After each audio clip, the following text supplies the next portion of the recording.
Abandoned by his own mother and rejected by his brother, hated by his people and ignored by the one he admired most, expelled from the country he should have called home, and forced to take the life, perhaps of the only person he ever loved, all in the name of a kingdom that never embraced him.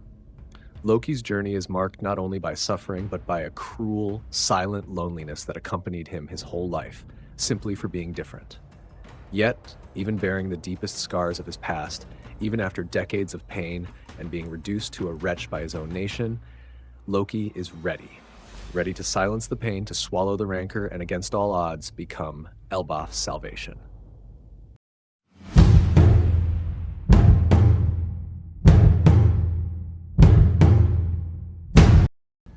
Hello everyone, welcome to the channel, and today I bring you the review of Chapter 1153 of One Piece. So drop that like, subscribe to the channel if you haven't yet so you don't miss any new videos. And without further ado, let's get into it. The chapter begins by showing King Herald in his childhood as a delinquent alongside the legendary Dory and Brogy. One detail I find really interesting here is that Oda is making it clear that Elbaf's royal family has strong ties to Warhammers, for obvious reasons, right? It seems someone from that lineage is destined to wield the Ragnir in events reminiscent of Ragnarok. In the previous chapter, Loki was flaunting a different hammer, but you can notice in the panel revealing the devil fruit chest that the Ragnir was also stowed away at the bottom as another legendary treasure of Elbaf. It was probably on that day that Loki laid hands on it and felt destined to become the god of destruction. And after this chapter, does Elbaf even deserve to stand? Herald is 2 years older than his friends, but stronger than both, and also taller due to the blood inherited from the ancient giants. The guy is so insanely strong that with a move a la Mr. 5, he kills a shark and, across the seas, finds only boredom and weaklings, until he reaches the kingdom of Banto in the New World and meets Ida, a giantess used as a spectacle in a circus. At 10 meters tall, her voice is like thunder and her footsteps cause earthquakes. She hails from the legendary Elbaf, the exceedingly rare land of giants. Just a note, in One Piece, someone is normally considered a giant when over 12 meters tall, so we could call her a dwarf giant. Through his binoculars, Herald is furious to see Elbaf, his homeland, being snubbed in such a little show, right? The result is the town's destruction, coupled with Ida's rescue. Herald the hero. But here's a catch. He didn't ask anything. Who said her performance wasn't by her own will? Herald, in his arrogance, learns with a well-placed slap that not everything is as it seems, and that appearances indeed deceive and lead to error, as will become crystal clear throughout this chapter. Everyone is shocked. King Herald stands there in stunned silence, and Ida explains that she was saved by the humans of that town when her ship sank and she was near death. So she chose to help them in return, and that's how she got the circus job. Anyway, Herald is a bit lost at first, but right in that first meeting, Ida makes sure to set him straight. Having been born with such powerful genetics, being bigger and stronger than all his friends, becoming king at such a young age, Herald turned into a spoiled brat. He got everything he wanted. But Ida is not afraid to go completely against how everyone treated him his whole life, whether with a punch to the head or tears in her eyes. Ida taught Herald that his strength does not make him superior to anyone, a notion that directly contradicts Elbaf's culture, but the king listened. "I was only born big?" says the king. Here, Ida deserves enormous credit, but we also have to give huge props to King Herald, who had the humility to accept thoughts and behaviors different from his own, to the point of going back, seeing Ida's smile with her circus friends, and even apologizing to that foreign monarch. Oda makes it clear that at that time, Herald, along with the giant pirates, were considered the scariest thing on the seas. So we must applaud change. We must applaud that growth. For Herald, who was used to having everything at his fingertips and everyone bowing to him, kneeling before another king and asking forgiveness in front of so many witnesses was a stab to his image, but also immense personal growth. This diplomatic gesture, a crucial quality for any king, forged a tremendously beneficial relationship with the kingdom of Banto. From the outset, Oda also highlights qualities the giants are not accustomed to, showing how cultures can complement one another, how unity among peoples can benefit both sides. Different architecture, unique spices, flavors never experienced before, distinct fabrics. This is the fact. You need to look at them with an equal gaze, Herald. They have much to offer. And here, Oda drops one of the chapter's most powerful as everyone celebrates together to the drums of liberation. Striking Nika's pose. There is nothing in this world that deserves to be despised. As Frank once said, existence is not a crime. Oda reveals he was born in the South Blue, on Simone Island, which roughly means not cold there. A point worth mentioning is that the South Blue is always portrayed as a hot region, and even Jaguar D Sol comes from that same sea, so it's likely that same giant island still holds importance. From that same giant island, and if a D comes from there, it might still hold some importance. Oda states that he arrived in the New World, and Herald then declares that she crossed the serpent's blood. Look at this, a term first used back in chapter 129 by Dory, described as the only creature he could not pierce. More than 1,000 chapters later, we finally learned that it was in fact the Red Line, something we had already speculated. And it seems that indeed Elbaf regards it as a monster. In First World poetry, on Yggdrasil's mural, we are told that the Earth God and the Fire Serpent brought ruin to the planet. This is probably a myth about that world's terraforming. The Earth God formed the lands and the Fire Serpent wrapped the planet in flame. When those flames died, the Red Line was created. Thus, the One Piece world's geography was born. Of course, it is pure myth, entirely inspired by Jörmungandr from Norse mythology. That does not mean the Red Line was literally a creature, but rather that Elbaf's people perceive it that way. Over time, Herald and Ida built a beautiful relationship, and she taught him to value other cultures. In just a few pages, we see his personality develop in a very real way, from someone prone to destruction to someone eager to help. I wonder if that dead shark was taken down with a 5-style blow as well. When Herald returned to Elbaf and brought Ida with him, the king announced his intention to atone for all his sins. He acknowledged his mistakes and sought redemption. He became far more tolerant and open-minded, which consequently made him a beloved ruler. If we learn from the world, this land can become even richer. It is not wrong to uphold a code of honor, nor wrong to be prepared for battle, but if that becomes an excessive threat to other nations, one must reconsider. What would the world be like under that mindset? Could much closer relations be built? And this thought even occurs to King Herald, although his analogy remains war-focused, like exchanging hostages. This new public perception of his character seems a harbinger of a future in which Loki will be seen differently by his people. After all, despite all his suffering and the isolation and discrimination he endured, the giant prince still wishes to save Elbaf. How ironic. In this new phase of his life, Herald is forging diplomatic ties to improve his country, yet social conventions of that same land prevent him from marrying an outsider. If there had been a King Herald in the previous generation, perhaps he would not have faced this problem, but he was vetoed by the giant elders because she did not share Elbaf's blood. And the question that remains is, who are these elders? To override a king's decision and yet expect him to comply suggests they hold immense authority. My guess is that they belong to some order or council residing in the celestial realm of the kingdom. For Herald is literally battling that authority. He suffers under their decree, yet obeys nonetheless. Those 4 hooded silhouettes seem very strange to me. The timing in Herald's life does not seem right for him to accept such a ruling, yet he does. Something odd is afoot, so keep an eye on that.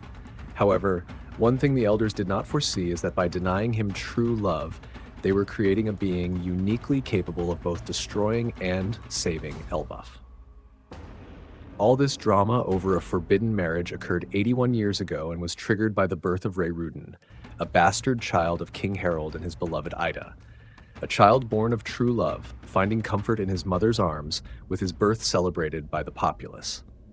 Yet Herald was forced to wed Astrida, clearly inspired by Astrid, a classic Norse name meaning divinely beautiful and beloved by the gods. Indeed, she is divinely beautiful, but remember what I mentioned at the beginning of this review? Appearances do deceive and lead to error. A noblewoman boasting pure bloodlines, blather blather, and again those 4 bizarre elders in silhouette mucking everything up.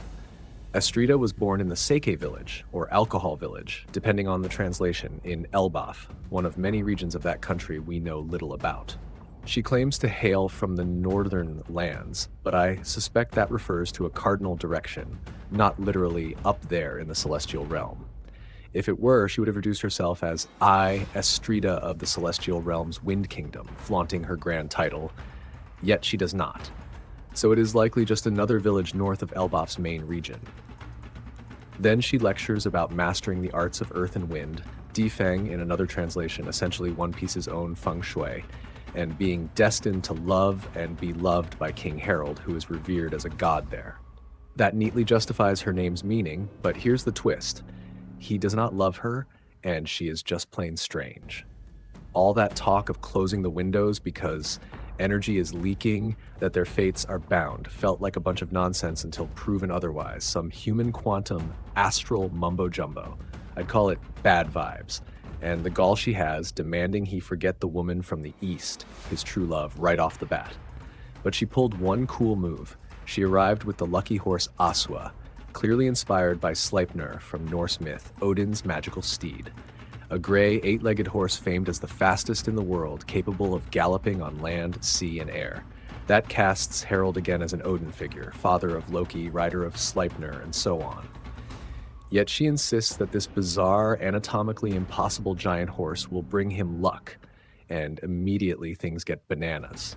But obviously, it's not the horse's fault, nor the unborn child's. The whole tragic arc unfolds because Herald could not be with the woman he truly loved, and because Astrida is hopelessly obsessed with these mystic beliefs that, so far, have no explanation, though they might, given Loki's peculiar genetic makeup at birth. Will there be some revelation? We will soon see.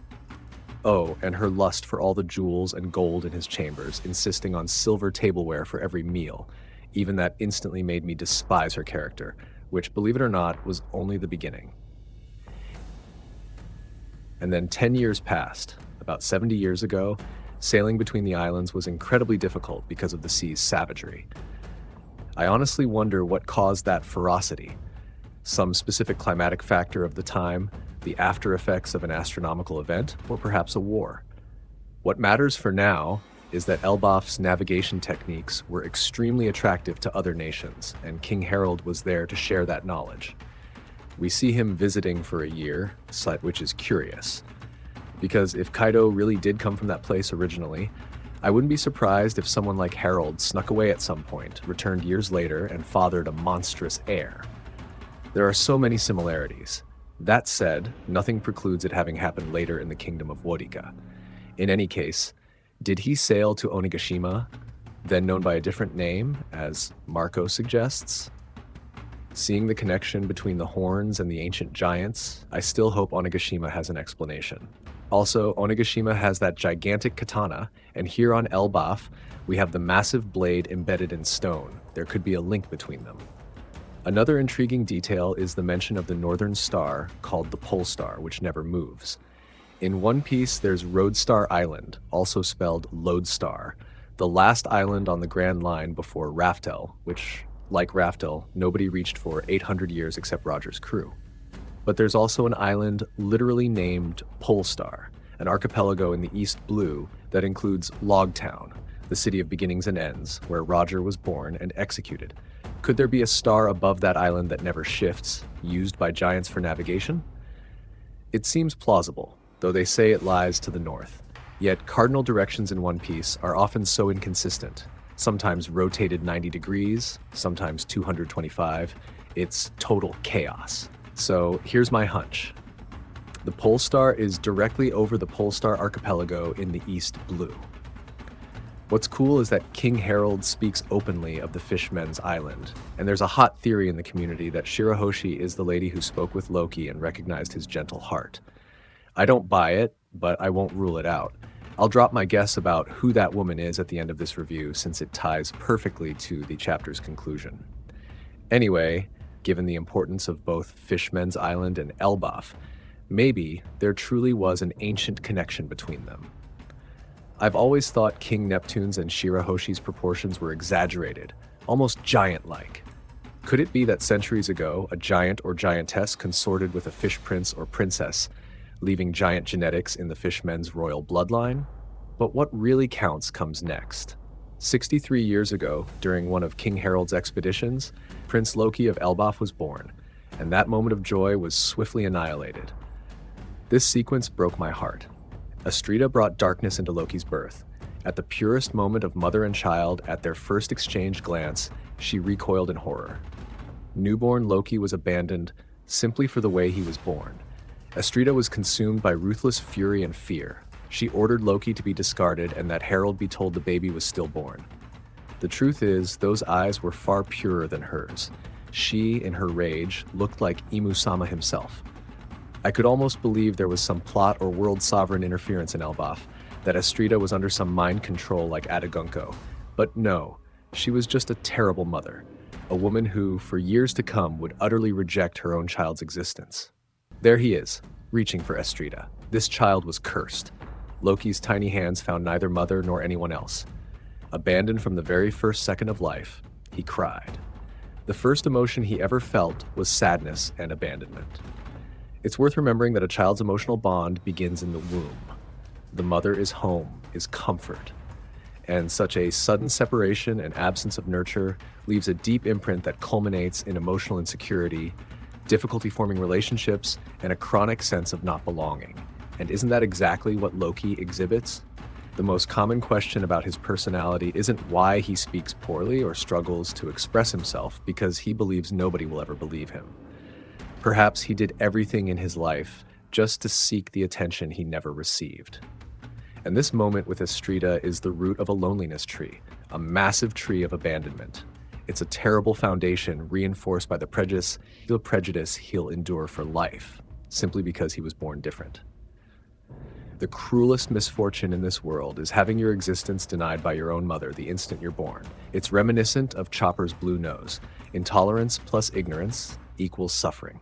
Yet nothing in this world deserves to be despised.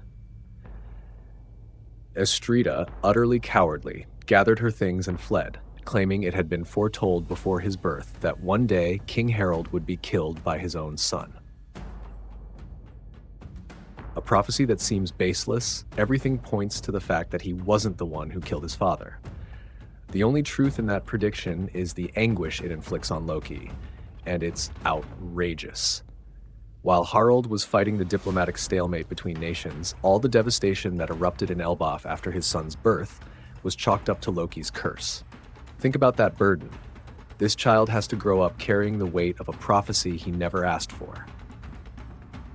Oda brilliantly shows how fear of the different and the unknown, combined with archaic beliefs supposedly meant to protect the people of Elbaf and their glorious royal bloodline, ends up creating the greatest weapon, the very man capable of unleashing destruction on his homeland. And compare Ida and Hyruujin, there was never a shortage of love there. Let's be honest, Hyruujin isn't to blame for hating Loki. He grew up believing his brother was scum, cursed, and as he got older, he was frequently beaten by the younger brother. So you can imagine how fraught childhood was for both of them. But in terms of suffering, Loki's is incomparable. Even after being cast into the underworld to die, after a fall that adult Hyruujin himself said could have been fatal, Loki climbed Yggdrasil, wounded on the outside and broken even more on the inside. That level of resilience at such a tender age is unparalleled. What drove him to crawl and learn to climb was the search for a hand he never found, the touch he never felt, the affection that was never there. What an amazing character Loki is, and what a beautiful chapter to let us live a bit of his immense suffering and truly understand what he's lacking. It's crystal clear that he built an internal narrative demanding he prove his strength constantly, with recognition, power, chaos. Chaos. That's a lot for any child, and truly traumatic in his first 24 hours of life. It'll shape him until something finally appears to help him purge all that pain, and thankfully that will happen. Beyond this analysis we can trace from now on, there are so many other incredible points to discuss in this chapter's finale. Loki's tragic past calls to mind two mythic figures. Hephaestus, the god of fire and smithing who was cast out of Olympus by his mother for being born with one leg shorter than the other, and Nidhogg from Norse myth, the dragon serpent with eyes strikingly like One Piece's Loki. Nidhogg gnaws at the roots of Yggdrasil, just like Loki was thrown to its base, forced to climb, and later imprisoned after being defeated by the Shanks. In Ragnarok, Nidhogg plays a key role in the trees and the world's destruction. Could Loki's devil fruit be serpent-dragon related? In the last chapter, we saw him ascend to the sky just like Kaido has done. Could there be a link to Jörmungandr, the world-encircling serpent, the bloody serpent, or the fire serpent mentioned in Old World Harley's poetry? Baby Loki also reminds me of so many things: the ending of Shadow of the Colossus, Muzan from Demon Slayer, the world's worst demon. His eyes alone raise endless questions. Will Loki wield some special power? Where does this genetic legacy come from? Is it something truly hellish in the One Piece world, something demonic? Donkasode Doflamingo was also known as the Celestial Demon, and his eyes remain hidden even today. When he was a child in Marioa, his eyes were already concealed from the world, and from us.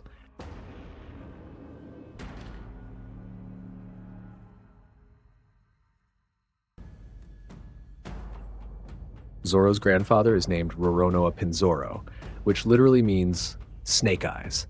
Could some ancient history tied to that name explain the demonic vibes around our swordsman?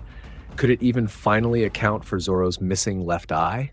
I know, it's a big leap, just a few wild theories sparked by Loki's eye reveal. But another thing I think is worth mentioning is that Mosa-san seems to have reached out to Loki in kindness. In this chapter, Oda makes a point of contrasting Ida with the Teridas. That makes me believe, and really hope, that Harald's true love somehow took in Hyrujin's brother. My bet is that Mosa-san is actually Ida, and with the compassion she shows in this brief flashback, she's helping even blindfold Loki start to see the world's colors. And finally, I feel I can pinpoint the exact moment Loki's eyes will be unveiled. It's so clear that by hiding them, he carries a vulnerability, a trauma, an emotional fragility tied to his eyes. The truth is, just like his eyes, Loki always hides his true self behind that blindfold. Those covered eyes make him more acceptable to others, but they imprison him from within. He's marginalized by the way people look at him, and he doesn't want anyone to react the way his mother did.